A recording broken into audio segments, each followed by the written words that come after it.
Our Computex 2018 coverage was made possible by Aerocool, Synology and AlphaCool.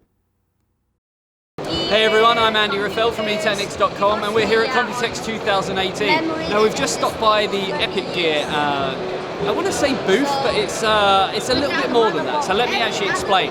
What you can see, even on this video over here, is kind of what they're actually aiming to do. So we know from the past that Epicgear have been doing peripherals, and obviously they have Gale doing the memory side of things. They're hoping to take that one step further.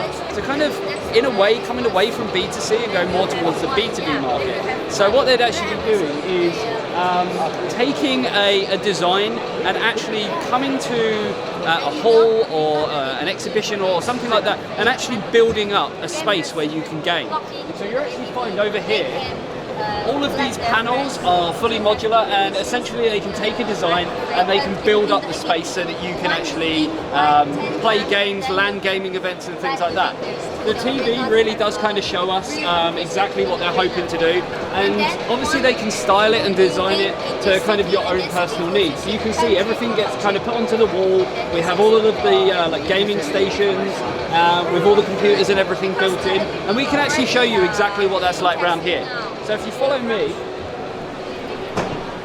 what you'll see around here is a whole kind of, row of computers where people can come along, they can play games, and everything will be set up for exactly how they want it to be. So once again, all of this just kind of gets applied together. It's all fully modular, and then round the front is where the actual systems are. So when you actually look around the front, you can see everything at the moment is branded Epicgear Infinity, which is the branding that they're going with, and we have all the systems at the front. So this is going to be great for anyone who kind of wants to play maybe even slightly competitive kind of esports gaming, but they haven't got the space to do it in.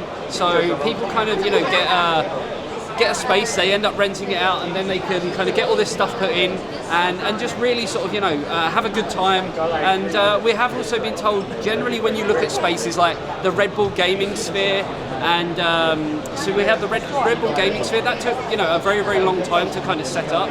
And then we also have the likes of the Fnatic bunker. They're actually saying with this, they should be able to get everything set up within about 7 to 10 days. So it's a lot less time to actually get everything into action. And as I say, it can be branded. So you've got things like the Zotac Cup.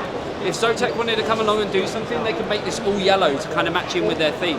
So it's a really interesting concept, and hopefully something that works out. I know obviously in Europe there's not so much going on when it comes to kind of sports cafes, gaming cafes and internet cafes and things like that. So this is just an opportunity to kind of bring that in.